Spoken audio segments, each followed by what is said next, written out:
I was very excited to hear that there is obviously going to be a focus on tax reform for Labour. I guess my question is, you've tipped your hat now. You've given National and ACT a really big, long runway to go. Labour and tax again.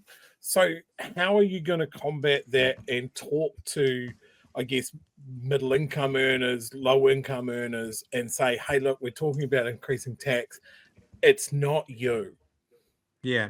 And look, that's one of the reasons that we're taking our time to get this right before we go out there and say exactly what it is that we're going to do, because we need to be able to answer every question that's going to be thrown our way. And we also, let's call it out for what's going to happen. There's going to be a very big, probably quite expensive campaign waged against whatever we come up with, because if let's hypothetically say it's in the capital gains tax space that we come up with a policy, all those people who don't want to pay it will flood their money into the National Party, as happened last time, and we'll see that spent on a campaign against it. So you can fully expect to see the National Party, the ACT Party, throwing big money at a campaign to undermine whatever we come up with in the tax space, and to convince New Zealanders who will never pay a cent of it that somehow this is going to disadvantage them, because that's what they're going to do. It's what they've done every other time that this has come up.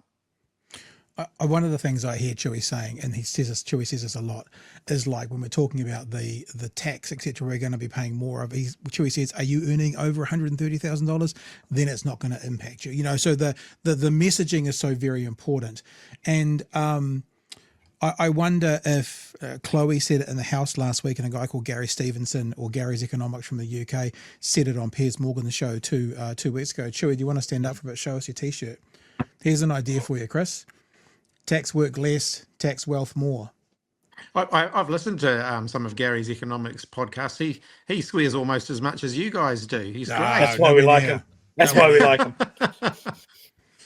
But the messaging, tax work less, but workers, it's not about you, tax wealth more. Like, for example, I know you're not confirming anything, but if you're putting everything on the table, like no PAYE tax under $10,000, that kind of thing, is that what you're going to be all looking at and investigating? Well, one of the things is, something like a tax-free zone at the lower end is actually really, really expensive. It costs very, very big money to do that. We did look at doing that before the last election. You're talking big, big money there. One of the challenges around any form of wealth taxation, other than at the most arbitrary end, is it takes a while to build up before, so if the Aussies introduced a capital gains tax back in the 1980s, and they're getting quite significant money out of it now, but it took the better part of 2 or 3 decades to build up to the point where it's a significant part of the money that they're getting in.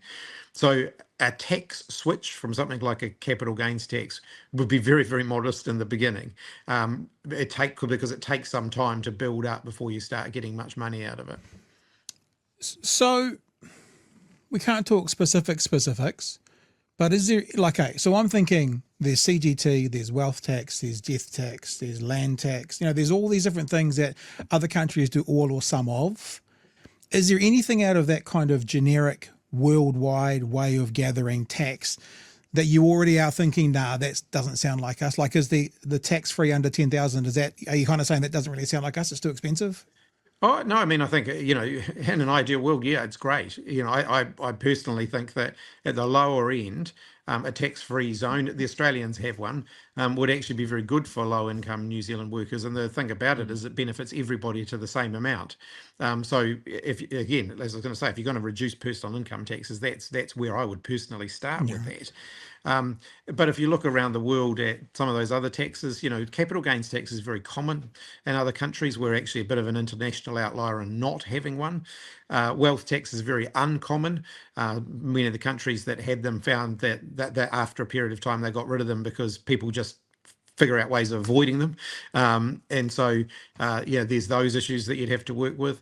Estate taxes are more common around the world, but fraught with difficulty as well.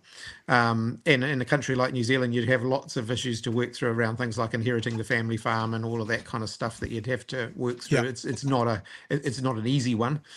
So land taxes will kind of have a form of land tax in the sense that everyone pays rates, and rates is largely, I mean, yes, there's a bit of asset value on top of it, but it's largely a land tax.